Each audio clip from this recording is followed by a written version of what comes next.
Hello friends, आज हम इस क्लास में बात करने वाले हैं मार्च 23 गुजरात बोर्ड का जो पेपर था मैथ्स का, उसका पार्ट ए, यानी कि पार्ट ए का सॉल्यूशन हमें इस वीडियो में करना है। तो शुरुआत करते हैं पहले क्वेश्चंस के साथ।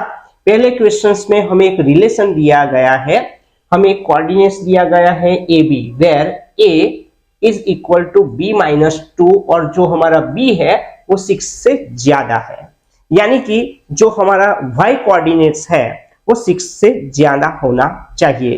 तो पहले ऑप्शन की बात करूं तो ये 4 है, यानी कि 6 से कम है, सो ये ऑप्शन हमारा नहीं है। ये तीन ऑप्शन में से हमें एक चूज करना है। अब बात करूंगा यहां जो a यानी कि x कोऑर्डिनेट है वो y कोऑर्डिनेट से 2 कम होना चाहिए, यानी कि 2 का डिफरेंस है वही हमारा ऑप्शन रहेगा, यानी कि x कोऑर्डिनेट और y कोऑर्डिनेट का डिफरेंस 2 का होना चाहिए। तो इसमें देखें तो a और b का डिफरेंस कितना है 5, सो ये हमारा आंसर नहीं है। इसमें हम देखें 8 और 7 का डिफरेंस कितना है 1, तो ये भी हमारा ऑप्शन नहीं है। लेकिन 6 और 8 का डिफरेंस कितना होगा 2, यानी कि ये हमारा ऑप्शन है। अब बात करते हैं सेकंड एमसीक्यू की। सेकंड एमसीक्यू का क्वेश्चन है f r2r fx 3 minus x raise to 5 1/5 और हमें f o fx निकालना है। तो ये बहुत इजी क्वेश्चन है। f o fx means f into fx। यहाँ पे देख सकते हो fx की वैल्यू हमें दी गई है 3 minus x raise to 5 raise to 1/5। अब क्या करेंगे, जो हमारा फंक्शन है उसमें x की जगह पे आपको ये वैल्यू रखनी होगी। फंक्शन में x की जगह पे ये वैल्यू रखनी है, सो x की जगह पे हमने ये वैल्यू रख दी है। यहाँ पे भी आपको x की जगह पे ये वैल्यू रखनी होगी, उसका पावर 5 बताना है और पूरा जो ब्रैकेट है उसका पावर भी 1/5 आपको लिखना होगा। अब क्या करेंगे, ये 5 को हम कट कर देते हैं, so 3 minus x raise to 5 आपको लिखना है और ब्रैकेट का power 1/5। 3 minus 3 minus minus plus x raise to 5 आप लिख सकते हो रेज टू 1/5, ये कट हो जाएगा। So x raise to 5 raise to 1/5, ये 5 कट होने से एक्स रेज टू 1 यानी कि x मिलता है, यानी कि सेकंड क्वेश्चन का आंसर रहेगा बी x। अब बात करते हैं हमारे 3 वाले क्वेश्चंस की। तो 3 वाला क्वेश्चंस हमें पूछा गया था cot इनवर्स 1/√x² - 1। तो यहाँ पे हम x equal to sec theta लेते हैं, यानी कि थीटा इक्वल टू आप सेक इनवर्स x लिख सकते हो। अब क्या करेंगे, जो हमारा क्वेश्चन है उसमें x की जगह पे सेक थीटा रखना होगा। So x² means sec square theta, sec square theta minus 1 means क्या होगा tan स्क्वायर थीटा, और tan स्क्वायर थीटा का रूट tan थीटा निकलेगा। So 1/tan theta is equal to cot theta आपको लिखना है। cot inverse cot theta is equal to theta, और theta की वैल्यू हमने पहले ही निकाल दी है sec इनवर्स x, यानी कि इस क्वेश्चन का आंसर रहेगा a sec इनवर्स x। अब बात करते हैं फोर्थ वाला क्वेश्चन, और फोर्थ वाला हमारा जो एमसीक्यू है उसमें tan inverse √3 minus cot inverse minus √3 की वैल्यू हमें निकालनी है। तो पहले आपको ये याद रखना होगा कि cot इनवर्स अगर माइनस x होता है तो आप pi minus cot inverse x लिख सकते हो। तो ये फॉर्मूला हमें यूज करना होगा।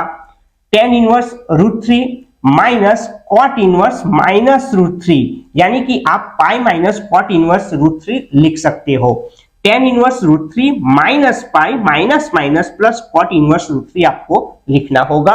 tan इनवर्स के लिए √3 जो वैल्यू है वो किस एंगल पे मिलेगी, π/3, उसी हिसाब से cot इनवर्स √3 π/6 रहेगा। ये π/3 है और ये π/6 है, यानी कि 60 प्लस 30 इज इक्वल टू 90, यानी कि π/2 हो जाएगा माइनस π/2 में से पाई को निकालो तो माइनस π/2 बचेगा। ये एमसीक्यू को हम दूसरी तरह से भी यहां लिख सकते हैं। याद रखना कि tan इनवर्स √3 हमारे पास है, तो हमने लिखा यहां tan inverse √3 minus pi plus cot inverse √3। लेकिन tan inverse x plus cot inverse x का सम π/2 रहता है, सो आप π/2 लिख सकते हो। फिर से बोलता हूं, tan inverse x plus cot inverse x is equal to आप π/2 लिख सकते हो, यानी कि tan inverse root 3 plus cot inverse root 3 π/2 रहेगा, और π/2 में से अगर पाई को निकालू तो माइनस π/2 बचेगा। सो ये हमारा आंसर रहेगा, यानी कि इस क्वेश्चन का आंसर सी माइनस π/2 रहेगा।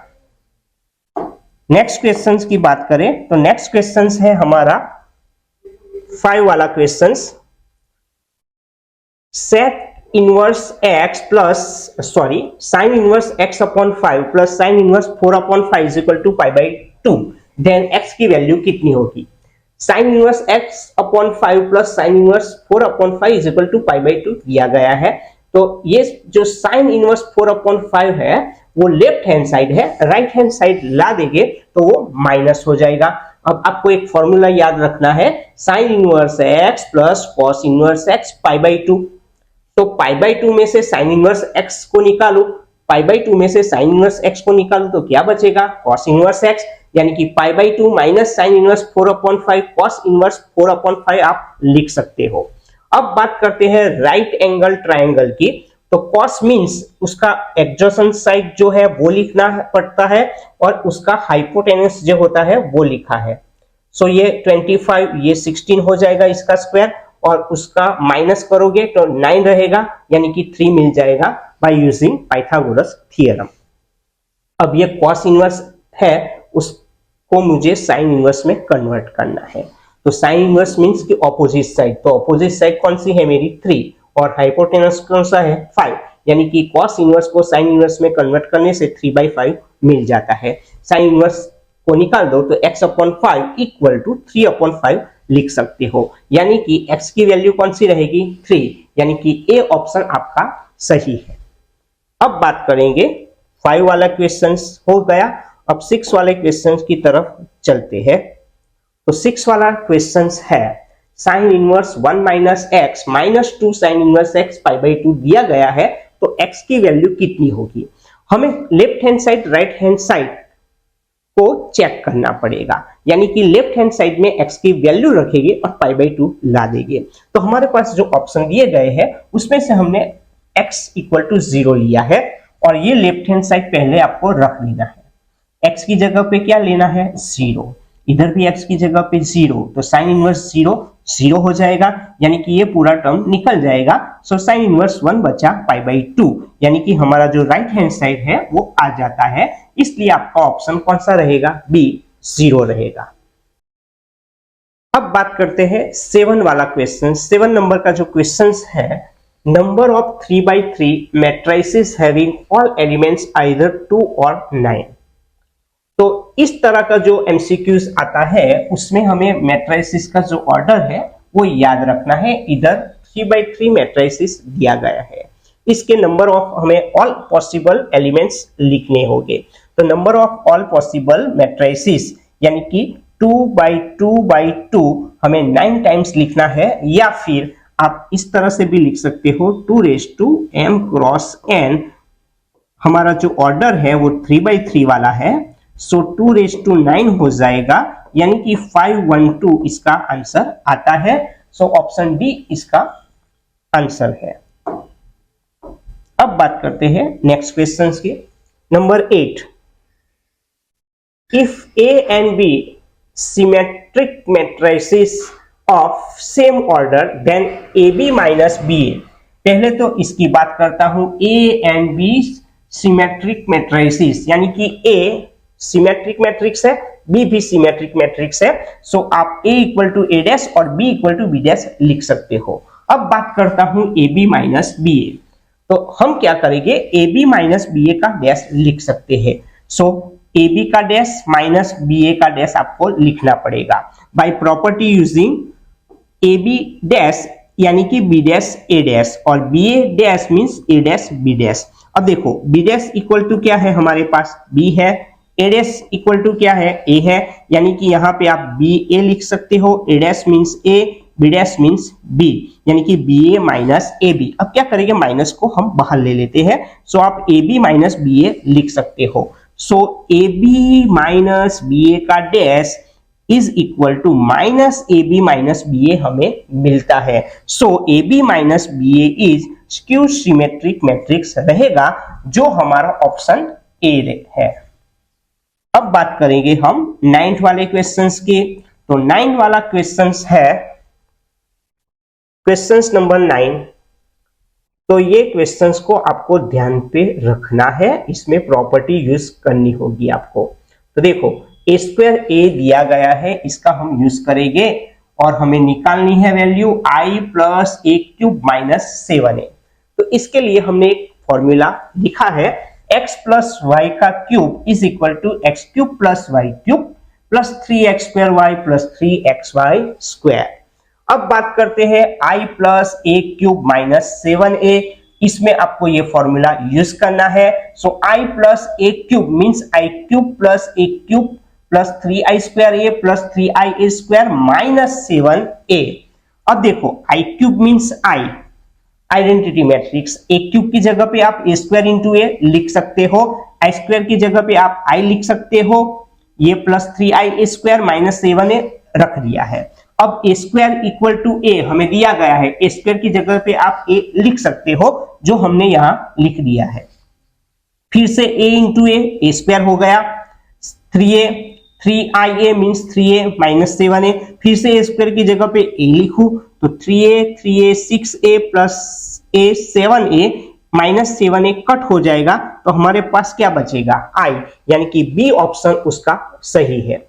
अब बात करते हैं 10th वाले क्वेश्चंस की। तो 10 नंबर का हमारा जो क्वेश्चंस है वो कुछ इस तरह से हमें दिखता है। हमें area of triangle whose vertices are 2 - 6 5 4 K4 दिया गया है और हमें उसका एरिया भी दिया गया है 35 स्क्वायर यूनिट्स, और हमें वैल्यू K की निकालनी है। तो इस टाइप का क्वेश्चन हर बार बोर्ड में आता है, सो आपको ये मेथड याद रखनी होगी। पहले क्या करेंगे, हमें डिटर्मिनेंट वैल्यू निकालना होगा, 2 - 6 1 5 4 1 और K4 1 का हमें वैल्यू निकालना है। सो आप पहले प्लस माइनस प्लस यहां पे लिख दे। अब बात करते हैं 2 की। तो 2 वाला रो कॉलम निकल जाएगा, 4 1 जा 4 माइनस 4 1 जा 4, उसी हिसाब से माइनस माइनस प्लस 6 आपको लिखना है, 5 1 जा 5 माइनस K1 K। अब प्लस 1 की बात करता हूं तो 5 4 जा 20 माइनस 4 के आप लिख सकते हो, 4 माइनस 4 आपको 0 मिल जाएगा, 6 इंटू 5 30 रहेगा, 6 इंटू के 6 के रहेगा, 20 माइनस 4 के, तो ये तो पूरा 0 हो गया, 30 20 यानी कि 50 रहेगा, माइनस 6 के माइनस 4 के माइनस 10 के, यानी कि हमारा जो डिटर्मिनेंट वैल्यू है वो 50 माइनस 10 के रहता है। अब बात करते हैं एरिया ऑफ ट्राइंगल। तो उसका फॉर्मूला है 1/2 मोर डी, वो हमें दिया गया है 35, so more D is equal to 35 into 2 70 रहेगा। डी की वैल्यू ऑलरेडी मेरे पास है 50 माइनस 10 के, उसको मोड में लिखा है इज इक्वल टू 70। अब मोड को निकाल देता हूं, सो प्लस माइनस 70 आपको लिखना पड़ेगा। अब हमारे पास दो केस मिल जाते हैं हमें, तो दो केस की हम बात करते हैं। तो पहला मेरा केस है 50 माइनस 10 के इज इक्वल टू प्लस 70। अब क्या करूंगा, ये 50 है उसको मैं राइट हैंड साइड ले जाऊंगा तो माइनस हो गया, 70 में से 50 को निकालो 20 बचेगा, so k is equal to 20 upon minus 2 minus 20 upon minus 10 minus 2 हमें मिल जाता है। केस 2 की बात करूं तो 50 माइनस 10 के, अब हम माइनस 70 को लेते हैं, 50 को राइट हैंड साइड ले जाने से वो माइनस हो जाएगा, माइनस 70 माइनस 50 यानी कि माइनस 120 मिलता है, माइनस माइनस प्लस हो जाएगा, so 10k is equal to 120, so k is equal to 120 upon 10, 0 0 cut हो गया, सो k की वैल्यू 12 मिलती है। यानी कि यहाँ पे k की हमें दो वैल्यू मिलती है, 12 मिलती है और सेकंड -2 मिलती है, सो हमारा ऑप्शन ए यहाँ रहता है। अब बात करेंगे हमारे नेक्स्ट क्वेश्चंस की। तो हम 11 वाले क्वेश्चंस की यहां बात करने वाले हैं।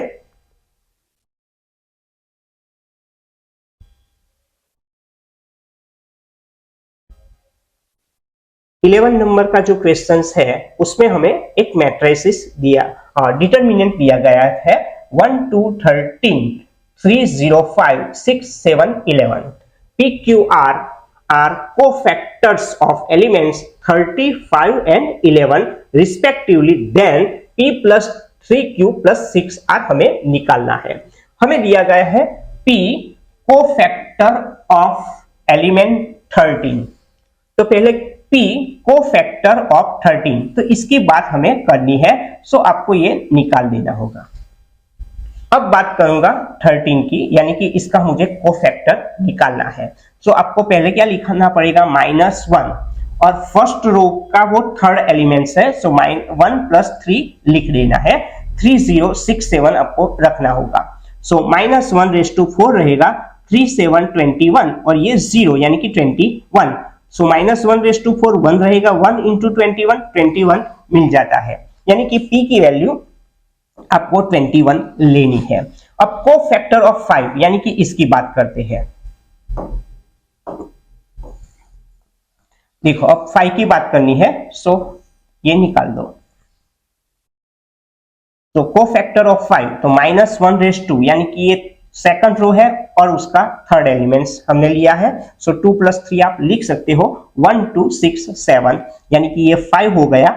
7 1 जा 7, 6 2 जा 12, 7 में से 12 को निकालो, -5, और ये -1/5 है। -1/5 मीन्स -1, और ये क्या हो गया, -5। सो माइनस माइनस +5 यानी कि 5 मिल जाएगा। कोफैक्टर ऑफ 5 यानी कि Q की वैल्यू मुझे 5 मिलती है।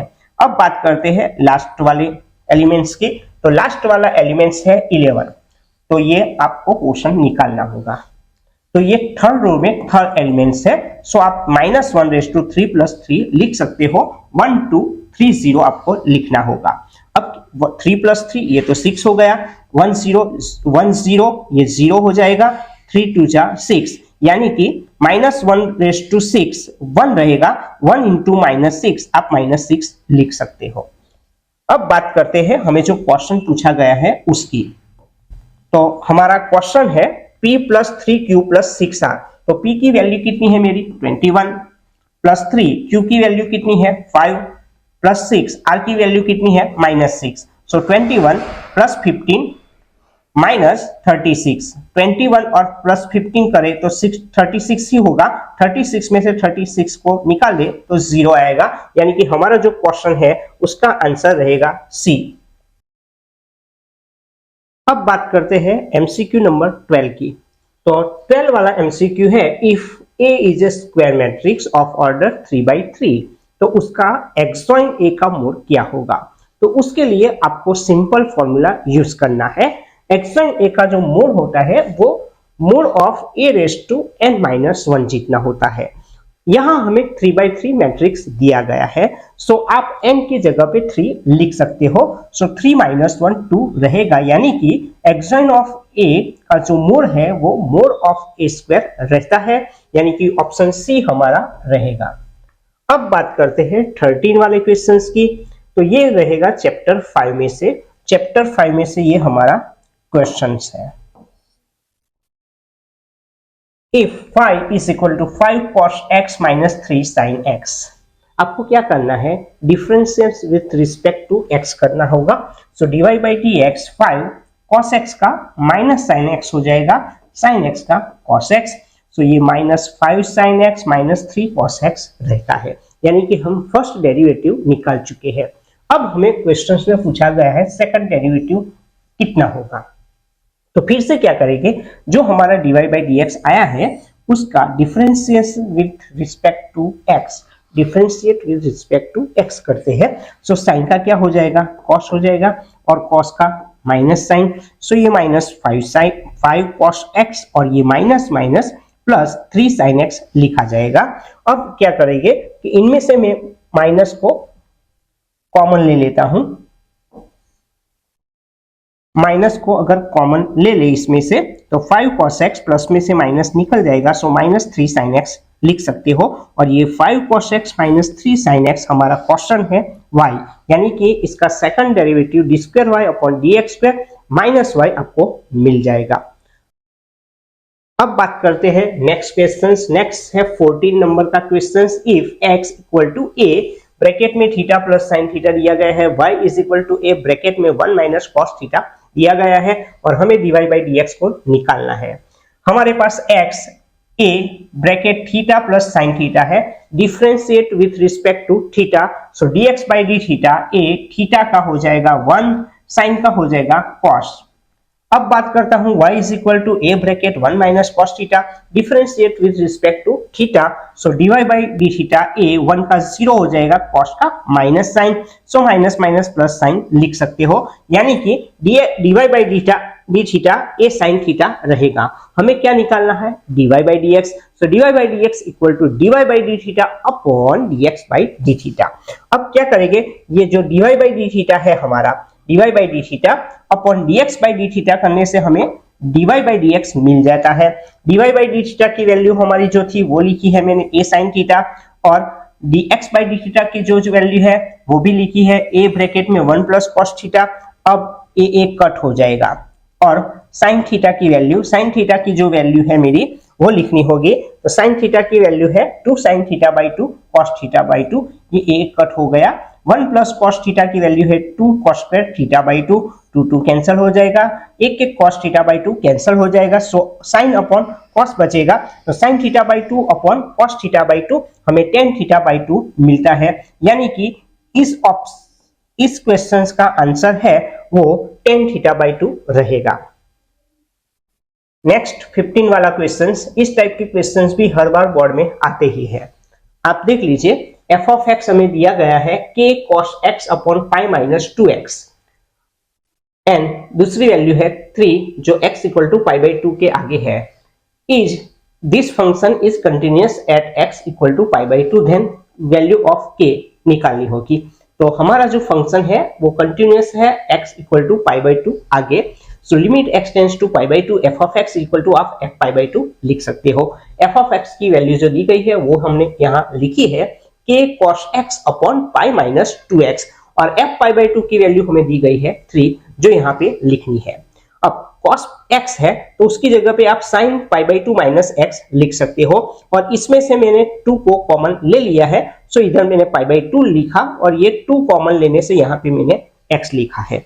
अब आप देख सकते हैं कि limit x tends to pi by 2 sin pi by 2 minus x upon pi by 2 minus x, इसकी वैल्यू हो जाएगी हमारी 1, यानी कि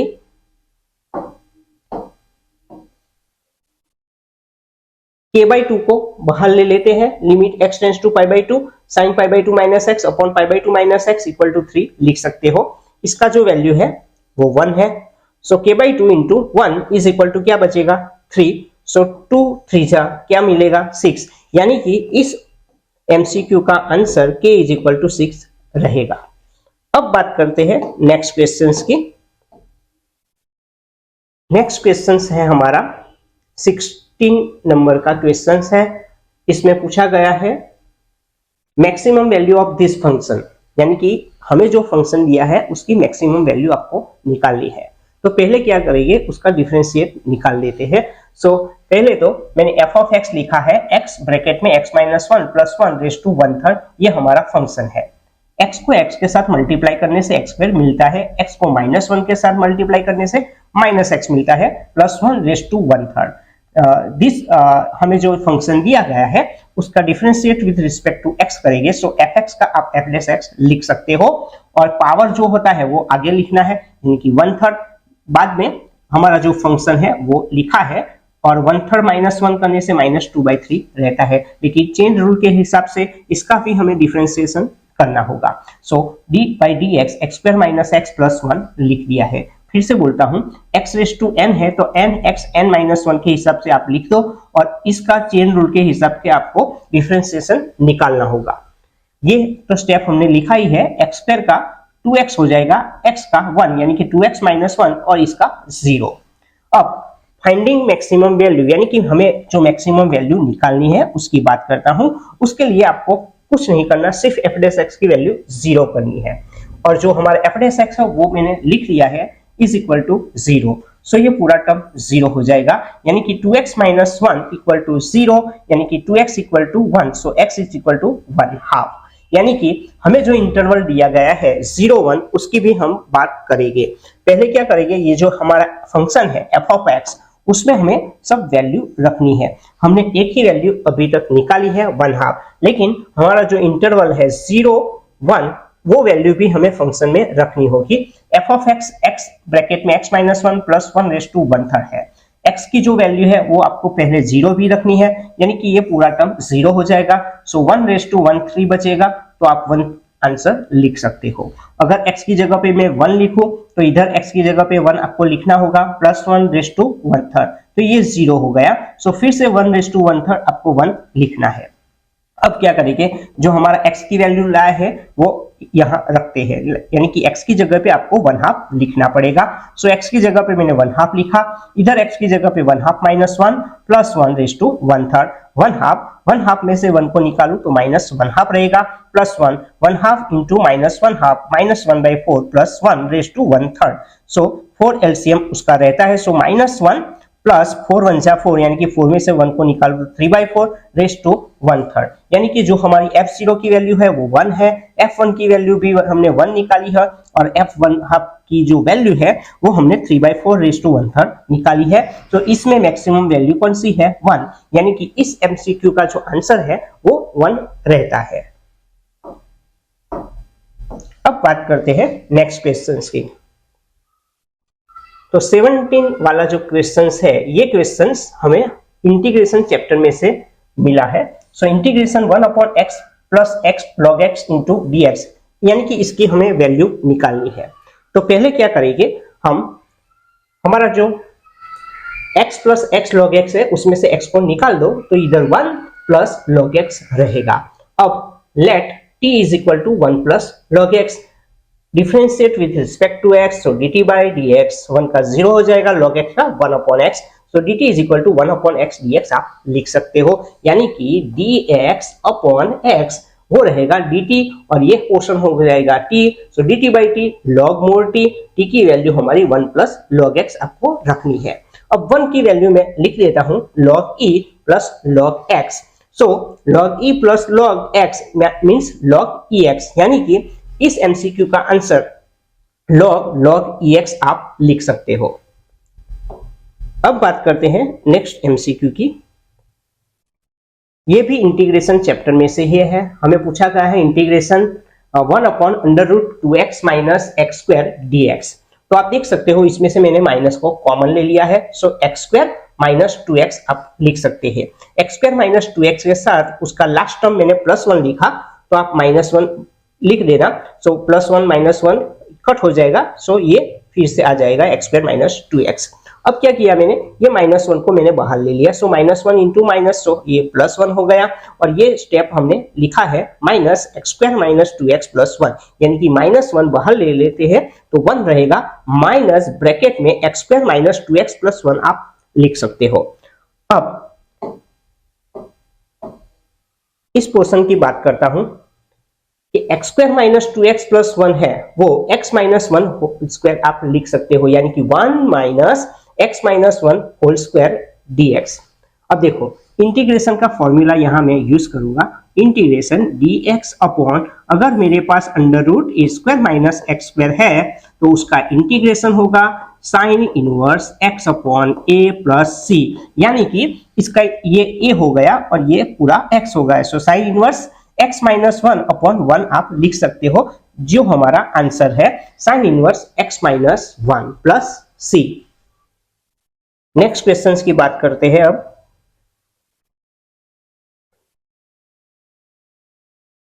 ये भी इंटीग्रेशन में से है, integration x minus 3 e raise to x dx upon x minus 1 cube. तो इस टाइप का, इस मेथड का MCQ भी हर बार बोर्ड में आता है, आप ध्यान रखना।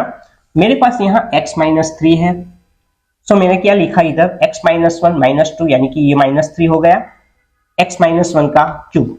बाद में हम डिवीजन करेंगे, यानी कि x minus 1 upon x minus 1 का क्यूब लिखेंगे, -2 अपॉन x माइनस 1 का क्यूब लिखेंगे, सो ये x माइनस वन कट हो गया, सो 1 अपॉन एक्स माइनस वन का स्क्वायर बचेगा, इधर -2 अपॉन एक्स माइनस वन का क्यूब बचता है।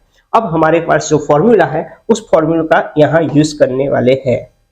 आप देख सकते हो कि ये हमारा फंक्शन हो गया, ये मेरा फंक्शन है f ऑफ x, तो उसका जो डिफरेंशिएशन निकलेगा वो ये रहेगा f डैश x, यानी कि ये पूरा fx है और ये f डैश x है। So e raise to x in bracket में fx plus f dash x लिख सकते हो, और इसका इंटीग्रेशन का जो फॉर्मूला है वो है e raise to x fx plus c आपको लिखना है, लेकिन fx कौन सा है मेरा 1 अपॉन एक्स माइनस वन का स्क्वायर, सो मैंने fx की जगह 1 अपॉन एक्स माइनस वन का स्क्वायर रख दिया है। सो ये हमारा आंसर हो गया e raise to x upon x minus one square plus c, यानी कि इस एमसीक्यू का ये आंसर रहता है। आपको फिर से बता देता हूं, आपको ये फॉर्मूला रखना है, इस टाइप का एमसीक्यू हर बार बोर्ड में आता ही है।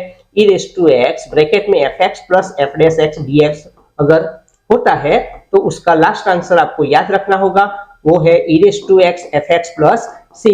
इसका ही मैंने यूज किया है, ये fx लिया, ये f डैश x लिया, सो हमारा answer e raise to x fx, यानी कि fx की जो वैल्यू थी वो हमने रख दी है। अब बात करते हैं नेक्स्ट क्वेश्चन की।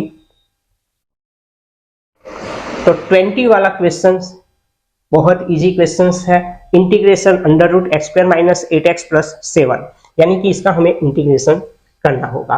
तो हम क्या करेंगे, पहले जो x square minus 8x plus 7 है उसका लास्ट टर्म निकालना है। लास्ट टर्म आपको पता होगा, last term is equal to middle term square upon 4 into first term, ये हमारा फॉर्मूला है।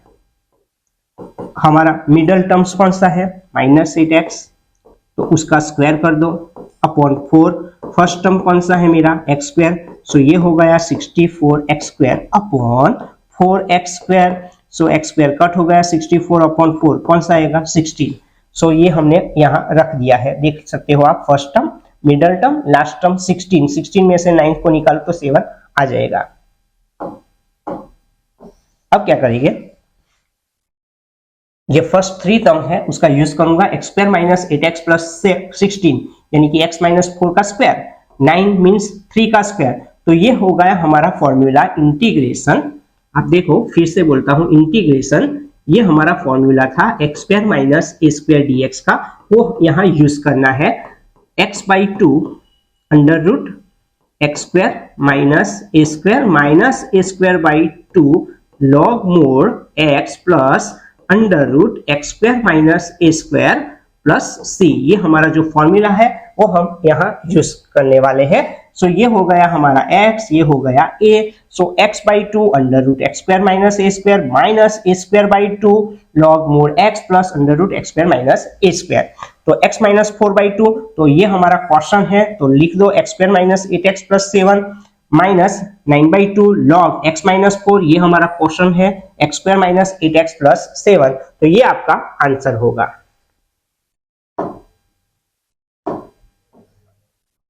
अब बात करते हैं 21 वाले क्वेश्चंस की। 21 वाला क्वेश्चंस हमें if f a plus b x is equal to f x ये दिया गया है, इसका यूज करना होगा। Integration a to b x f x d x, यानी कि एक्स की जगह पे आप a plus b minus x लिख सकते हो। फॉर्मूला कौन सा यूज किया वो भी लिख देता हूं, integration a to b f x d x is equal to, ये प्रॉपर्टी को यूज करना होगा आपको। इस प्रॉपर्टी को यूज किया मैंने, x की जगह पे मैंने a plus b minus x रख दिया, x की जगह पे a plus b minus x लिख दिया है। लेकिन f a plus b minus f, a plus b minus x हमें क्या दिया है fx, यानी कि इसकी जगह पे आप f ऑफ x लिख सकते हो। अब इंटीग्रेशन a टू b, यहाँ पे देख सकते हो मैंने दो अलग अलग स्टेप लिए हैं, a प्लस बी का fx के साथ आप अलग कर दो और x का fx के साथ अलग करना होगा इंटीग्रेशन, यानी कि हमें दो टर्म्स का अलग अलग इंटीग्रेशन करना है। फिर से बोलता हूं, a plus b x, a plus b f x d x और माइनस एक्स डी एक्स जो अलग कर दिए हैं। लेकिन ये हमारा क्वेश्चन था, यानी कि इसे हम i लिख सकते हैं, ये रहने देते हैं। माइनस i को हम राइट लेफ्ट हैंड साइड ला दे तो वो प्लस हो जाएगा। सो i प्लस i कितना होगा 2i।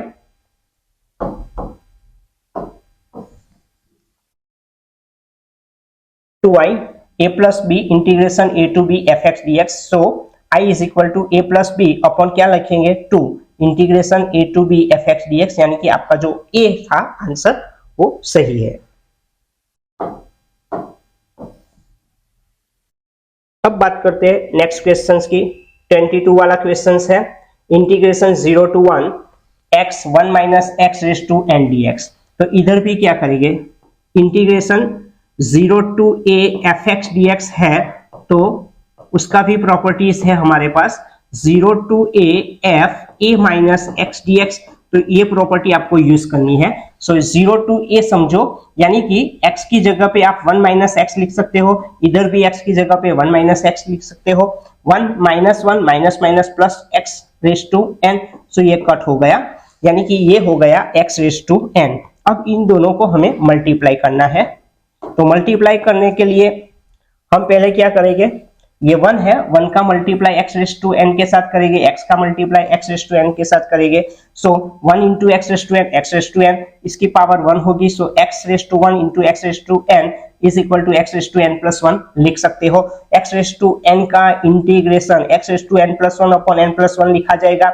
x raise to n plus 1 का integration x raise to n plus 2 upon n plus 2 लिखने वाले हैं। और हमें जो लिमिट दी गई है वो 0 टू 1 आपको यहाँ रखनी है।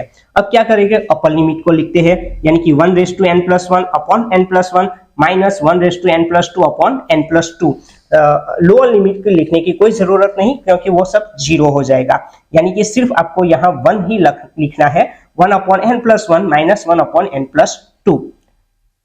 बाद में क्या करेंगे, एलसीएम लेके मल्टीप्लाई कर दे क्रॉस तो आंसर आ जाएगा।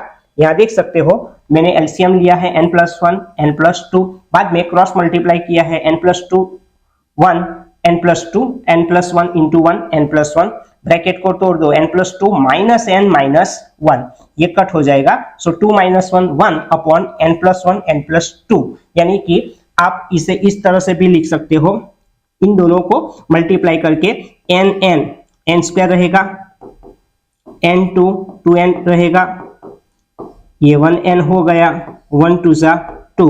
सो n square 2n plus 1 3n plus 2, ये आंसर भी आपका चलेगा।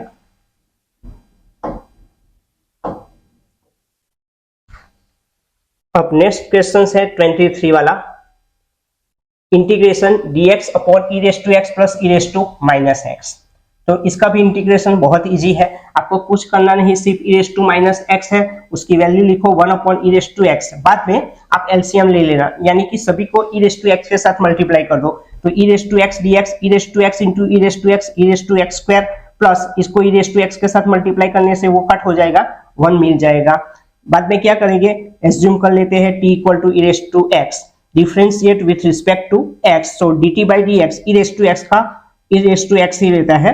सो dt is equal to e raise to x dx, यानी कि ये रहा e raise to x dx, वहां आप dt लिख सकते हो, इधर t लिखूं तो t स्क्वायर प्लस 1, यानी कि फिर से हमें फॉर्मूला यहाँ यूज करना होगा। हमारा जो फॉर्मूला है वो है integration dx upon x square plus a square.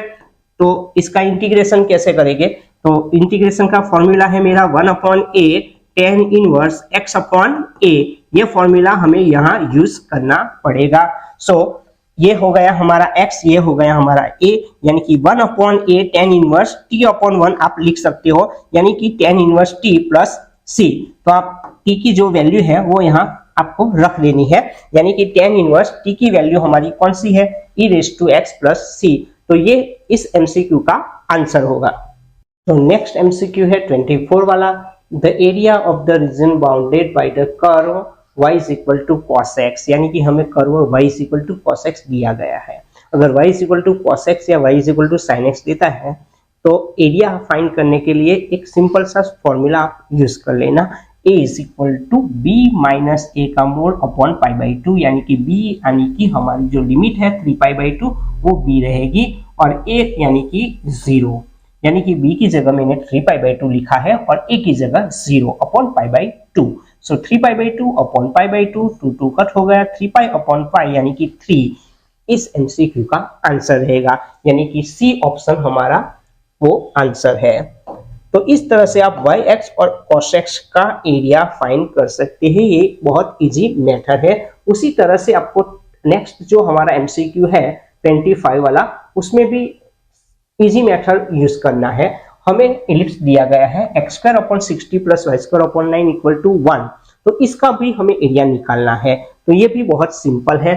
हमें जो a² की value comparing with x² upon a² plus y² upon b² equal to 1, यानी कि a² क्या हो जाएगा 16, सो a4 हो गया, b² क्या है 9 यानी कि b3 हो गया।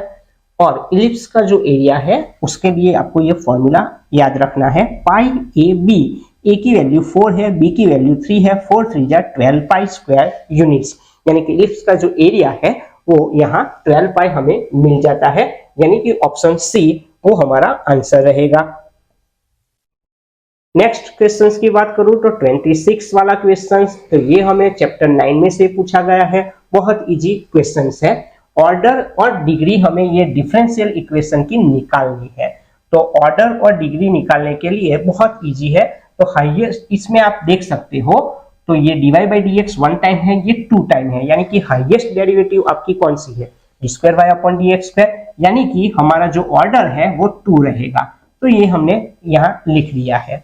अब बात करता हूं sin dy/dx, तो sin dy/dx लिखा है, इसलिए आप उसकी डिग्री डिफाइन कर सकते नहीं हो। सो डिग्री नॉट डिफाइन, यानी कि ऑप्शन बी वो हमारा आंसर रहता है। तो इस तरह से आप इस टाइप के क्वेश्चंस सॉल्व कर सकते हो। अब बात कर देते हैं 27 वाला क्वेश्चंस। 27 वाला क्वेश्चंस भी अक्सर बोर्ड में आता है, यानी कि 26 और 27 वाला क्वेश्चंस की मेथड का हर साल एक एमसीक्यू आता है। सो आपको ये 2 मेथड कंप्लीट करनी होगी। 27 वाला क्वेश्चन है, the number of arbitrary constant in the particular solution of A differential equation of third order. तो देखो, पहले तो पर्टिकुलर सॉल्यूशन पूछा गया है हमारा डिफरेंशियल इक्वेशन में, तो उसके जो आर्बिट्ररी कांस्टेंट है वो ऑलवेज 0 होते हैं। अगर आपको पर्टिकुलर सॉल्यूशन की बात करते हैं तो आपको कुछ लिखना नहीं, उसके जो आर्बिट्ररी कांस्टेंट है वो ऑलवेज 0 रहते हैं, यानी कि इस ऑप्शन का आपको आंसर मिलेगा 0। नेक्स्ट क्वेश्चन है 28 एमसीक्यू है, यूनिट वेक्टर ए, यानी कि ए यूनिट वेक्टर है और दूसरी कंडीशन है x minus a dot x plus a is equal to 15। पहले तो ए यूनिट वेक्टर है, so mod a is equal to आपको ए लेना पड़ेगा, x minus a dot x plus a, यानी कि x² minus a² is equal to 15 रहेगा। Mode a की वैल्यू 1 है क्योंकि a यूनिट वेक्टर है, सो यहाँ पे मैंने 1 लिख दिया है। -1 को हम राइट हैंड साइड ले जाए, प्लस हो जाएगा, 15 प्लस 1 16 बचेगा। सो मोड x² इक्वल टू अगर 16 रहता है तो मोड x अंडर रूट 16 रहेगा, ये भी लिख सकते हो, और आंसर अगर 4 दिया हो तो वो भी लिख सकते हो, लेकिन हमारा जो ऑप्शन है उसमें रूट 16 लिया गया है, तो ये हमारा आंसर होगा। अब बात करता हूं 29 वाले एमसीक्यू की, the projection vector of i minus 2j plus 3k on 3i minus 2j plus k। तो इस टाइप का एमसीक्यू बोर्ड में आता है, आपको ये मेथड ध्यान पे लेनी है, ये मेथड आपको कंप्लीट करनी ही पड़ेगी। हमें 2 वेक्टर्स दिए गए हैं, let a and b. So a vector मेरा कौन सा है i cap minus 2j plus 3k and b vector है 3i minus 2j plus k। पहले तो इनका डॉट प्रोडक्ट निकाल देते हैं, a vector 1 minus 2 3, b vector 3 minus 2 1। अब उसका डॉट प्रोडक्ट निकालता हूं, 1 3 जा 3 माइनस 2 प्लस 4 3 1 जा 3, यानी कि ये 10 हो गया। ए डॉट बी निकाल दिया, अब मोड ऑफ बी निकालते हैं। तो बी वेक्टर कौन सा है मेरा 3 माइनस 2 1, जो मैंने यहाँ लिखा है, उसका मोड निकालने के लिए अंडर रूट 3 का स्क्वायर 9 कर दो, माइनस 2 का स्क्वायर 4 कर दो और 1 का स्क्वायर 1 कर दो। सो 9 4 13 प्लस 1 अंडर रूट 14 आपको लिखना है, यानी कि ए डॉट बी को पहले निकालना है 10, मोड ऑफ बी निकालना है अंडर रूट 14। उसके बाद आप प्रोजेक्शन का जो फॉर्मूला है वो यूज कर लो।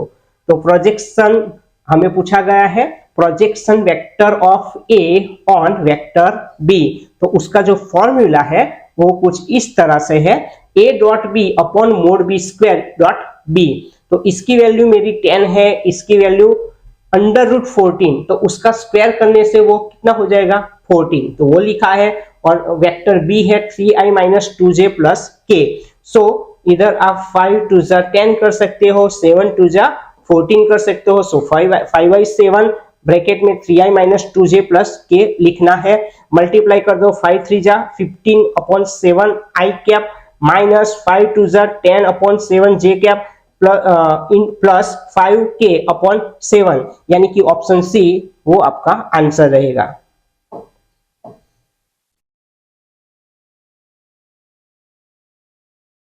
थर्टीन वाला एमसीक्यू है, हमें वेक्टर ए दिया है 2i minus j plus 3k, vector b दिया है i minus 2j plus k, vector c भी दिया है 3i minus j plus 2k, और a dot b cross c find करना है। तो कुछ एमसीक्यू रिड्यूस सिलेबस के भी इधर है, क्योंकि 23 के बाद सिलेबस रिड्यूस हो गया था। सो आप यहां देख सकते हैं डॉट और क्रॉस दोनों दिया गया है, तो वो होता है बॉक्स प्रोडक्ट। तो बॉक्स प्रोडक्ट के लिए कुछ करना नहीं पड़ता, सिर्फ उसका जो डिटरमिनेंट वैल्यू है वो आपको निकालना होगा, यानी कि a dot b cross c is equal to box product a b c. फिर से बोलता हूं, ये ओल्ड सिलेबस का है, रिड्यूस सिलेबस में ये आंसर नहीं आता। सो हम क्या करेंगे, ए की लाइन मैंने पहले लिखनी है 2 माइनस 1 3, बाद में बी की लाइन लिखी है 1 माइनस 2 1, सी की लाइन 3 माइनस 1 2। अब इसका हम वैल्यू निकाल देते हैं। सो इधर हम प्लस माइनस प्लस लिख देते हैं, यानी कि प्लस 2 लिखे तो माइनस 2 टू जा माइनस 4, माइनस माइनस प्लस 1 लिख सकते हो, माइनस माइनस प्लस 1, 1 टू जा 2, माइनस 3 1 जा 3 plus 3, minus 1 into 1 minus 1 minus minus ये प्लस 6 हो गया। सो ये माइनस 3 है, ये माइनस 1 है, ये 5 है। सो 2 माइनस 3 माइनस 6, 1 माइनस 1 माइनस 1, 3 5 जा 15, और 15 में से 7 को निकालो तो 8 आंसर रहता है। यानी कि आप इस एमसीक्यू का आंसर, यानी कि 13 वाला जो क्वेश्चन था उसका आंसर रहेगा 8। नेक्स्ट 31 वाला क्वेश्चंस की बात करें तो 31 वाला क्वेश्चंस, उसमें मोड ऑफ ए दिया गया है, मोड ऑफ बी दिया गया है, और a cross b unit vector according to this condition angle between vector a and b. तो ये बहुत इजी क्वेश्चंस है। देखो मोड ऑफ ए दिया है 3, मोड ऑफ बी दिया है √2/3, a cross b also unit vector, यानी कि ए क्रॉस बी अगर यूनिट वेक्टर है तो आप ए क्रॉस बी का मोड कितना लोगे 1। अब बात करते हैं फॉर्मूला की, तो mod a cross b is equal to mod a mod b sine theta, ये हमारा फॉर्मूला है। लेकिन a cross b unit vector होने के कारण उसका जो मोड है वो 1 रहेगा, मोड ए की वैल्यू 3 लिखेंगे, मोड बी की वैल्यू √2/3 लिखेंगे। सो 3 3 कट हो गया, 1 is equal to √2 sine theta बचेगा। Sine theta is equal to 1 upon √2, यानी कि साइन थीटा की वैल्यू 1 अपॉन √2 कौन से एंगल पे होती है π/4, यानी कि इस एमसीक्यू का आंसर रहेगा सी π/4।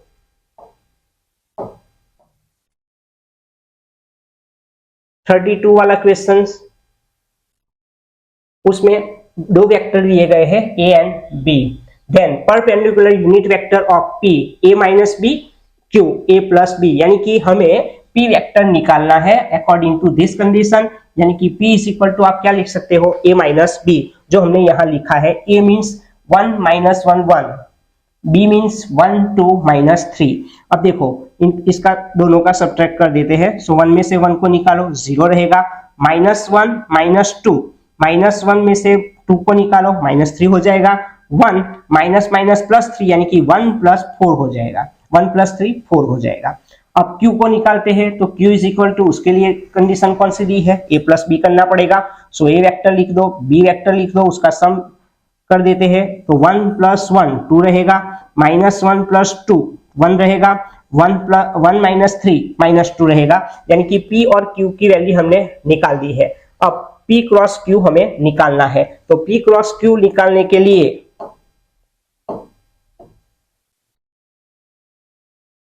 हमें उसका डिटरमिनेंट लिखना पड़ेगा, यानी कि i j k P की वैल्यू हमने निकाली है 0 -3 4, Q की वैल्यू निकाली है 2 1 -2। अब देखो I तो ये 6 हो जाएगा -4, J ये 0 हो गया -8, K ये 0 हो गया +6, 6 में से 4 को निकालो 2I +8J और ये 6K। अब उसका मोड निकाल दो, यानी कि 2 8 6, वो उसका मोड निकालते हैं तो 2 का स्क्वायर 4 हो जाएगा, 8 का स्क्वायर 64 हो जाएगा, 6 का स्क्वायर 36 हो जाएगा, 64 + 36 100 + 4 यानी कि 104 रहेगा। तो mod P cross Q is equal to √104, यानी कि 104 के हम फैक्टर निकाल लेते हैं, 26 4 जा 4 का √2 रहेगा, 26 का नहीं निकलेगा। अब परपेंडिकुलर हमें पूछा गया है, क्वेश्चंस की बात कर लेता हूं। क्वेश्चंस में पूछा गया था परपेंडिकुलर यूनिट वेक्टर निकालना है, तो ये बहुत इंपॉर्टेंट है। परपेंडिकुलर यूनिट वेक्टर निकालने के लिए उसका फॉर्मूला लगेगा, तो यहाँ पे फॉर्मूला लिखा है मैंने P cross Q upon mode P cross Q। P cross Q हमने निकाला है 2I + 8J + 6K और उसका मोड हमने निकाला है 2√26, जो यहाँ लिख दिया है। 2 अपॉन 2 √26 लिखो, 8 अपॉन 2 √26 लिखो, 6 अपॉन 2 √26 लिखना पड़ेगा। सो 2 कट हो जाएगा, 1 अपॉन √26I, 2 4 जा 8 यानी कि 4 अपॉन √26I, 2 3 जा 6, 3 अपॉन √26K। तो ये हमारा आंसर रहेगा। अब बात करते हैं 23 वाले MCQ। 23 वाले MCQ में हमें पूछा गया the area of triangle whose vertices A111, B123 and C231। तो पहले क्या करेंगे, हम AB वेक्टर को निकालेंगे, यानी कि वेक्टर AB, तो वो निकालने के लिए प्रोजेक्शन ऑफ B में से प्रोजेक्शन ऑफ A को निकालना पड़ेगा। तो प्रोजेक्शन ऑफ B क्या दिया गया है 1 2 3, उसमें से A को निकाल दो 1 1 1 को, तो 1 -1 0, 2 -1 1, 3 -1 2। उसी हिसाब से आपको AC को निकालना है, तो प्रोजेक्शन जो वेक्टर है C, उसमें से प्रोजेक्शन वेक्टर A को निकाल लो, यानी कि C में से A को निकालना है, 2 3 1 में से 1 1 1 को निकालना है, 2 में से 1 को निकालो 1, 3 में से 1 को निकालो 2, 1 में से 1 को निकालो 0, यानी कि हमने AB और AC निकाल दिया है। अब AB क्रॉस AC करते हैं, तो क्रॉस प्रोडक्ट निकाले, तो पहले IJ लिख दो, फिर AB की लाइन जो है 0 1 2 वो लिख दो, AC की लाइन हमने निकाली है 1 2 0, उसको लिखना है। सो I 1 0 0 2 2 4 माइनस से 0 0 0 2 1 2 K 0 2 0 1 1 1, यानी कि -4I +2J -1K आपको मिल जाता है। बाद में उसका मोड लिख लीजिए, mode of AB cross AC, यानी कि -4 का स्क्वायर 2 का स्क्वायर और -1 का स्क्वायर आपको लिखना है। सो ये हो गया 16, ये हो गया 4, ये हो गया 1, यानी कि √21। अब देखो triangle of area of triangle 1/2 mode AB cross AC लिखना है, यानी कि AB क्रॉस AC का मोड हमने कितना निकाला है √21 डिवाइडेड बाय क्या कर देना 2, तो वो हमारा आंसर रहेगा। अब बात करते हैं 34 वाले क्वेश्चंस। ये वन बहुत इजी क्वेश्चंस है। The value of K bracket में I cross J plus J I cross K plus J plus I J cross K, तो वो हमने यहां पहले लिख दिया। अब देखो I क्रॉस J, यानी कि I क्रॉस J कौन सा होगा K क्रॉस I होता तो J लिखता, लेकिन I क्रॉस K है तो -J लिखना पड़ेगा। J क्रॉस A है तो I लिखना पड़ेगा। सो K डॉट K यानी कि 1, J -1 I 1, सो ये कट हो जाएगा, तो इसका आंसर रहेगा 1। इस टाइप के क्वेश्चंस भी अक्सर बोर्ड में पूछे जाते हैं, सो आपको ये मेथड यूज करनी होगी। फिर से बोलता हूं, अगर I क्रॉस J है तो आपको K लिखना चाहिए, अगर J क्रॉस K है तो आपको I लिखना चाहिए, यानी कि वो सर्कल आपको याद रखना है I J K का, I J और K का सर्कल आपको याद रखना चाहिए। तो आप देख सकते हो, फिर से बोलता हूं I J K लिखा, I K है, अगर K I होता तो मैं J लिखता, लेकिन I K है तो -J लिखा, J K है तो क्या लिखा I, K dot K 1, J minus dot J -1, I dot I 1 ये कट हो गया, इसलिए आंसर सी आया।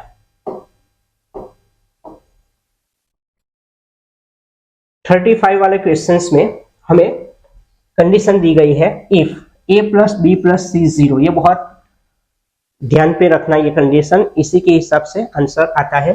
मोड ऑफ ए दिया गया है, मोड ऑफ बी और मोड ऑफ सी, और हमें पूछा है a dot B plus B dot C plus C dot A. तो आप ये फॉर्मूला याद रख लेना, if a plus B plus C 0 देते हैं तो a dot B plus B dot C plus C dot A निकालने के लिए माइनस ब्रैकेट में a square plus B square plus C square कर दो डिवाइडेड बाई 2, यानी कि a कौन सा दिया है 2 स्क्वायर, b क्या है 3 स्क्वायर, c 5 स्क्वायर, ये 4 हो गया, ये 9 हो गया, ये 25 में 9 को ऐड कर दो 34 में 4 को ऐड कर दो 38/2, यानी कि -90 वो आपका आंसर होगा। सो आपको ये फॉर्मूला याद रखना है। अब नेक्स्ट क्वेश्चन की बात करूंगा 36 क्वेश्चंस हमें पूछा गया है for any two vectors a and b, mod a mod b और मोड ए डॉट बी, इनके बीच का रिलेशन हमें लिखना है। तो आप याद रखिए a dot b is equal to mod a mod b cos theta है, और कॉस थीटा का mod less than equal to 1 होता है। कॉस थीटा की वैल्यू है a dot b upon mod a mod b, less than और equal to 1 लिख लिया है। So mod a dot b less than और इक्वल टू आप क्या लिख सकते हो मोड ए मोड बी, यानी कि यहाँ पे अगर बात करूं तो ये हमारा आंसर होगा, क्योंकि a डॉट बी का मोड जो होता है वो मोड a मोड b के जो डॉट प्रोडक्ट है उससे छोटा होता है, यानी कि मोड a मोड b बड़ा होता है, तो ये हमारा आंसर रहेगा। अब बात करते हैं नेक्स्ट एमसीक्यू की। 37 वाला एमसीक्यू है डायरेक्शन कोसाइन ऑफ लाइन, यानी कि हमें जो लाइन दी गई है उसका डायरेक्शन कोसाइन निकालना है। तो पहले क्या करेंगे, हमें जो लाइन दी गई है उसका डायरेक्शन ऑफ लाइन निकालना होगा। तो इस लाइन में डायरेक्शन ऑफ लाइन कौन सी होगी 050, यानी कि B 050 लिख देना है। बाद में उसका मोड निकाल लेना है 0 का स्क्वायर 5 का स्क्वायर 0 का स्क्वायर, यानी कि 0 25 0 √25 यानी कि 5 मिल जाएगा, यानी कि मोड B हमें 25 मिलता है। अब b अपॉन मोड b करना है, तो b की वैल्यू हमें दी गई है 050 अपॉन मोड b हमारा कितना है 5, सो 0 अपॉन 5 0, 5 अपॉन 5 एंड 0 अपॉन 5 0, यानी कि 010 ये डायरेक्शन ऑफ कोसाइन है, यानी कि डायरेक्शन कोसाइन ऑफ लाइन है।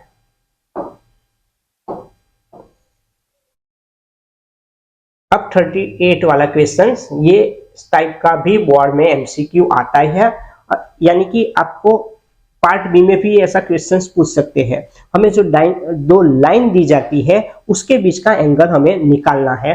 तो हमारी ये पहली लाइन है, उसे हम L कहते हैं, x+1 upon 2 y/3 and z-3/6। तो इसका डायरेक्शन ऑफ लाइन क्या होगा b1 2 3 6। दूसरी जो लाइन है उसे M कहते हैं, x-1 upon 10 y+3/2 and z+4/-11। तो इसका डायरेक्शन ऑफ लाइन यानी कि B2 10 to -11 रहता है। बाद में क्या करेंगे, इन दोनों का डॉट प्रोडक्ट हमें निकालना होगा 236 डॉट 10 to -11। तो आप देख सकते हो 10 2 जा 20, 3 2 जा 6 एंड 6 का -11 के साथ मल्टीप्लाई करो -66 रहता है। अब क्या करेंगे, 26 है उसमें से 66 को निकाल दो, सो -40 ये b1 डॉट b2 हमें मिल जाता है।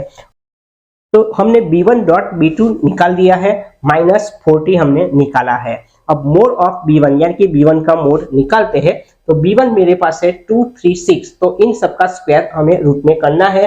2 का स्क्वायर रहेगा मेरा 4, 3 का स्क्वायर रहेगा 9 और 6 का स्क्वायर 36, सो ये हो गया 49 का रूट 7 रहेगा। उसी हिसाब से b2 का मोड निकालते हैं, तो b2 का मोड निकालने के लिए 10 का स्क्वायर किया 100, 2 का स्क्वायर किया 4 और -11 का स्क्वायर किया 121।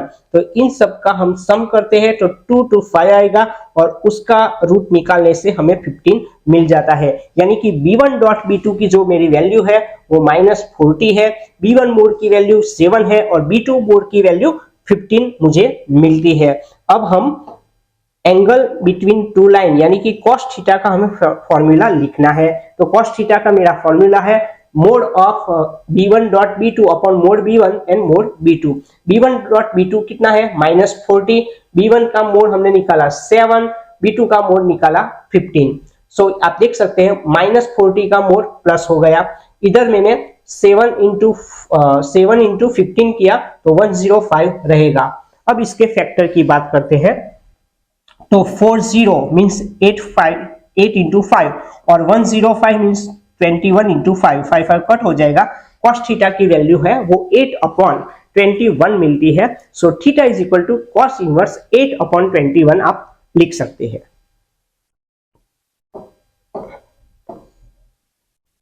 अब बात करते हैं 39 वाला क्वेश्चन। ये चैप्टर नंबर 12 में से है।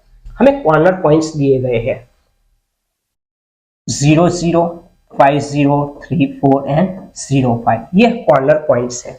और ऑब्जेक्टिव फंक्शन की बात करूं तो वो कुछ इस तरह से है, qx प्लस पी वाई दिया गया है, qx plus p y. Maximum occurs at point 3, 4 and 0, 5, यानी कि इन दोनों पॉइंट्स के आगे हमारा z मैक्सिमम है। तो हम बात करते हैं, बहुत इजी क्वेश्चंस पूछा गया है। क्वेश्चन जितना लंबा है उतना आंसर नहीं है, आप ध्यान रखना। हमें कॉर्नर पॉइंट्स दिए गए हैं, ऑब्जेक्टिव फंक्शन दिया गया है और इन दोनों पॉइंट्स के आगे हमारा z मैक्सिमम है। सो हमें लिखना पड़ेगा मैक्सिमम z 3, 4 के आगे, यानी कि हमारा जो ऑब्जेक्टिव फंक्शन है उसे यूज करेंगे qx प्लस पी वाई को, यानी qx प्लस पी वाई को यूज करना है। सो मैक्सिमम ऑफ z 3, 4, यानी कि q x की जगह पे 3 लिखो, y की जगह पे 4 लिख दो, इक्वेशन 1 आ गया। दूसरा पॉइंट हमें दिया गया था 0, 5, यानी कि x की जगह पे मैंने 0 लिखा है, y की जगह पे मैंने 5 लिखा है। सो ये दोनों इक्वेशन हमें मिल जाते हैं। ये हो गया 3q प्लस 4p, ये तो 0 हो गया, इज इक्वल टू 5p आप लिख सकते हो, यानी कि 3q plus 4p is equal to 5p लिखा है। अब क्या करेंगे, 3q को यहां रहने देते हैं, ये 4p दिखता है, उसे राइट हैंड साइड ला दो तो माइनस हो जाएगा। 5p में से 4p को निकालो तो p बचेगा। So p is equal to 3q, ये हमारा रिलेशन है between p and q।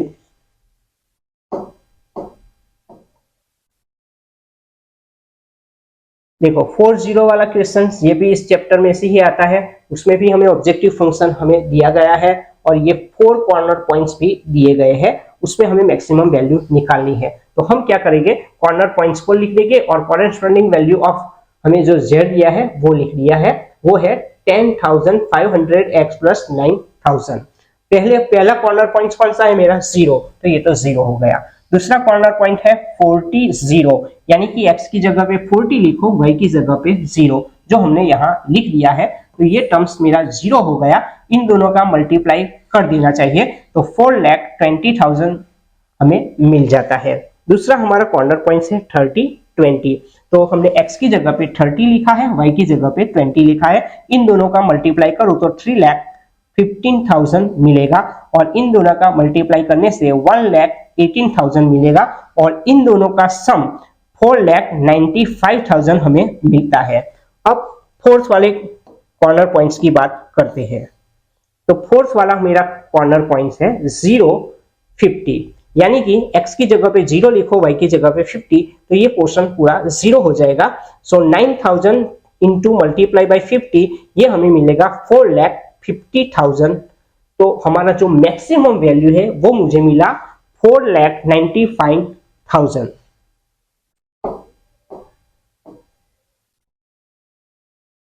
Forty 41 वाले क्वेश्चंस में फिर से हमें एक ऑब्जेक्टिव फंक्शन दिया गया है, फिर से 4 पॉइंट्स दिए गए हैं और उसमें हमें एक बार फिर मैक्सिमम वैल्यू निकालनी है, लेकिन वो मैक्सिमम वैल्यू कौन से पॉइंट्स पे है। हमें मैक्सिमम वैल्यू नहीं पूछा, यहाँ पे पूछा है वो मैक्सिमम वैल्यू किस पॉइंट से, यानी कि ये 4 कॉर्नर पॉइंट्स दिए हैं, उसमें से कौन से कॉर्नर पॉइंट्स पे हमें मैक्सिमम वैल्यू मिलता है।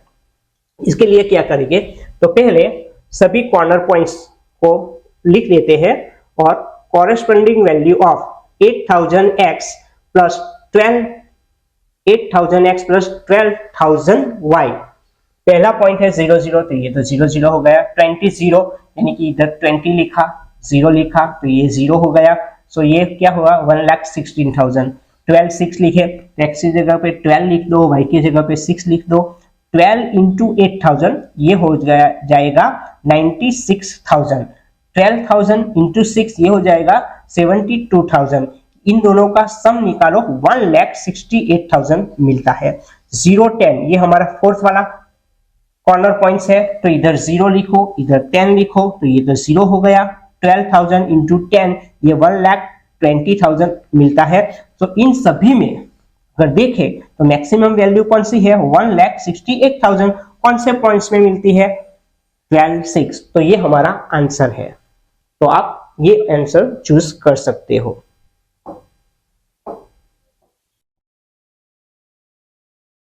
ऑप्शन बी रहेगा। 42 वाला क्वेश्चन ये है प्रोबेबिलिटी चैप्टर में से, बहुत इजी क्वेश्चन है। ये आपको टेक्स्ट में दिया गया है। हमें ए और बी इवेंट्स जो इंडिपेंडेंट इवेंट है, 2 इंडिपेंडेंट इवेंट, उसके लिए हमें एक आंसर चूज करना है। तो याद रखना ए एंड बी इंडिपेंडेंट अगर इवेंट होती है तो p of A intersection B is equal to p a into p b. अब देखो p of a dash intersection b dash मैंने लिखा, तो इसका द मॉर्गन लॉ लिखा है। द मॉर्गन रूल्स के हिसाब से इसे लिखते हैं। तो p of A union b whole dash, यानी कि ये डैश निकालने के लिए 1 माइनस लिखना पड़ेगा। So 1 minus P of A union B. A union B का जो फॉर्मूला है वो लिखा है P of A plus P of B minus P of A intersection B. लेकिन ए और बी इंडिपेंडेंट इवेंट है, so P of A intersection B की जगह पे आप क्या लिखोगे P of A into P of B लिखेंगे। अब ब्रैकेट को निकाल दो, तो 1 minus P of a minus P of B minus minus plus P of A into P of b. अब देखो इन दोनों में से 1 को कॉमन ले लेते हैं, तो 1 माइनस पी ऑफ ए, इन दोनों में से पी ऑफ बी, लेकिन माइनस पी ऑफ बी को कॉमन लेते हैं। सो 1 ये इसमें से माइनस बाहर लिया, माइनस पी ऑफ ए बचेगा, यानी कि इन दोनों में से पी ऑफ बी को निकालो तो 1 माइनस पी ऑफ ए बचता है। सो हमारा जो कॉमन ब्रैकेट है वो है 1 minus P of a 1 minus P of b, यानी कि P of a dash into b dash, p of a dash into b dash is equal to 1 minus P of a 1 minus P of b आप लिख सकते हो, जो हमारा C option रहता है। अब बात करेंगे 43 वाले क्वेश्चंस की। ये भी हमें प्रोबेबिलिटी चैप्टर में से पूछा गया है। 2 इवेंट्स है A and B, P of A is not equal to 0, P of B slash A 1 दिया गया है, P of B slash A equal to 1। तो इसका जो फॉर्मूला है वो यूज करेंगे P of B slash A, यानी कि P of A intersection B upon P of A is equal to 1। P of A into 1 P of A रहेगा। सो P of A intersection B is equal to, अगर P of A है तो इसका meaning क्या होगा कि A intersection B is equal to A, यानी कि A intersection B is equal to A होता है तो ए सबसेट बी होगा। तो ये हमारा आंसर रहेगा। अब बात करते हैं 44 वाले क्वेश्चंस की। In a box containing 100 bulbs 10 are defective, 10 bulbs defective है। The probability that out of a sample of 5 bulbs none is defective. तो देखो बॉक्स में 100 बल्ब्स में से 10 डिफेक्टिव है, यानी कि जो डिफेक्टिव नहीं है वो कितने हो गए 100 में से 10 को निकाल दो तो 90 यानी कि 19 मिलेंगे। तो रिक्वायर्ड प्रोबेबिलिटी हमें जो बल्ब्स लेने हैं वो नॉन डिफेक्टिव होने चाहिए। कितने बल्ब्स लेने हैं 5। तो देखो टोटल मेरे पास 90 है, 90 बल्ब्स जो नॉन डिफेक्टिव है वो कितने में से 100 बल्ब में से। तो हम क्या करेंगे पहला बल्ब है वो नॉन डिफेक्टिव लेंगे 90 में से, टोटल कितने हैं 100, उसी हिसाब से दूसरा बल्ब भी 90 में से लिया जाएगा आउट ऑफ 100, तीसरा भी 90 में से लिया जाएगा आउट ऑफ 100। उसी तरह से हमें 5 बल्ब्स लेने हैं और वो भी 90 में से ही लेने हैं। तो आप देख सकते हो सबका 0 0 कट हो जाता है ना, तो 9/10 9/10 9 5 टाइम लिख सकते हो, यानी कि 9/10 रेज़ टू 5, यानी कि जो हमारा ऑप्शन दिया गया है वो बी ऑप्शन सही है। अब बात करते हैं 45 वाला एमसीक्यू की। 45 वाला एमसीक्यू है for square matrix a if a is equal to b plus C by 2। यहाँ पे बी जो मैट्रिक्स है वो स्क्यू सिमेट्रिक मैट्रिक्स है और सी हमारा सिमेट्रिक मैट्रिक्स दिया गया है, यानी कि बी स्क्यू सिमेट्रिक मैट्रिक्स यानी कि B dash equal to minus b दिया गया है। सी हमारा सिमेट्रिक मैट्रिक्स है यानी कि सी डैश इक्वल टू आप सी लिख सकते हो। To given condition a is equal to क्या दिया है बी प्लस सी, लेकिन सभी का डैश कर देते हैं, A dash equal to B dash plus C dash by 2। अब समझना ये जो बी डैश है वो हम माइनस बी लिखेंगे क्योंकि हमें ये हमारा स्क्यू सिमेट्रिक मैट्रिक्स है। उसी हिसाब से सी हमारा सिमेट्रिक मैट्रिक्स है, सो सी डैश की जगह पे आप क्या लिखोगे सी, यानी कि A dash equal to minus B plus C by 2। तो ये हमारा जो गिवन इक्वेशन था वो नंबर 1 है और ये इक्वेशन हमारा नंबर 2 है। अब क्या करेंगे, ये दोनों इक्वेशन को हम ऐड कर देते हैं, यानी कि इक्वेशन 1 और 2 को हम ऐड करते हैं। तो आप देख सकते हो मैंने लिखा है a is equal to b plus C by 2 और a dash minus B plus C by 2।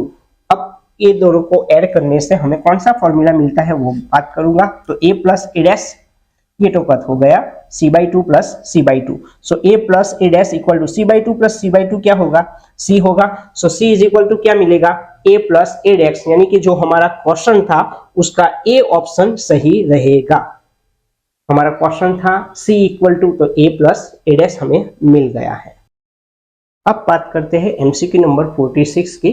The rate of change of the area of a circle with respect to its radius r where r is equal to 6 centimetre. ये बहुत easy questions पूछा गया था।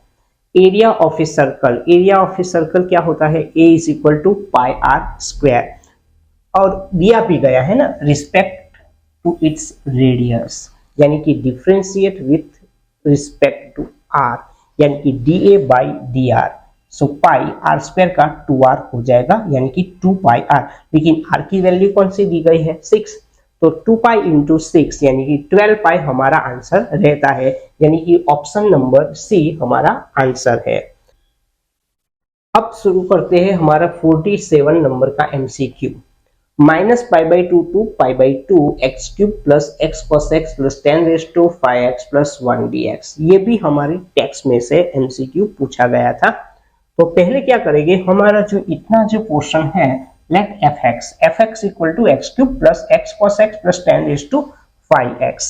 X की जगह पर ये minus x लिख लेना है, यानी कि जहां जहां एक्स लिखे वहां माइनस एक्स आपको रख देना है। अब क्या करेंगे, माइनस एक्स का क्यूब माइनस एक्स क्यूब हो जाएगा plus minus minus x cos minus x cos x होगा 10 रेज टू 5 माइनस एक्स, यानी कि 10 minus x minus 10 raise to 5x लिख सकते हो। सभी में से माइनस को कॉमन ले लेते हैं, so X cube plus x cos x plus 10 raise to 5x आप लिख सकते हो, यानी कि f minus x minus common लेने से ये पूरा fx हो जाएगा। सो f minus X is equal to minus fx, यानी कि हमारा जो फंक्शन है वो ऑड फंक्शन है और ऑड फंक्शन होने के हिसाब से minus pi by 2 to plus pi by 2 fx dx आप 0 लिख सकते हैं, ये आपको याद रखना है। यानी कि यहां से यहां तक का जो इंटीग्रेशन वैल्यू है वो हमारा 0 है, लेकिन अभी 1 बाकी है तो उसके लिए हम बात करने वाले हैं। अब बात करते हैं minus pi by 2 to plus pi by 2 x cube plus x cos x plus 10 raise to 5 dx। जो हमारा पोर्शन था वो हमने अलग कर दिया है, लेकिन हमारा जो अभी 1 बचा है तो उसकी बात करेंगे। ये तो पूरा पोर्शन 0 हो गया। देखो 1 की इंटीग्रेशन करें तो x हो जा minus pi by 2 to plus pi by 2, ये हमारी लिमिट लिखनी पड़ेगी। 1 का इंटीग्रेशन x लिखा है, पहले अपर लिमिट लिख लेते हैं। सो यहाँ पाई बाई 2 लिखा minus lower limit minus pi by 2, यानी कि ये प्लस पाई बाई 2 हो जाएगा, यानी कि पाई बाई 2 प्लस पाई बाई 2 हमें पाई मिलता है। सो इस क्वेश्चन का आंसर रहेगा ए पाई। तो हमने मार्च 23 के जो पेपर आया था उसके 47 एमसीक्यू सॉल्व किए हैं। बाकी रहे 3 एमसीक्यू, वो रिड्यूस सिलेबस में से थे, इसलिए हमने इसमें ज्वाइंट नहीं किए हैं। तो फ्रेंड्स, अगर आपको ये वीडियो पसंद आया है तो इसे लाइक कर दीजिए, अपने दोस्तों के साथ, रिलेटिव के साथ, क्लासमेट्स के साथ इसे शेयर करना मत भूलिए और हमारी चैनल को सब्सक्राइब करें।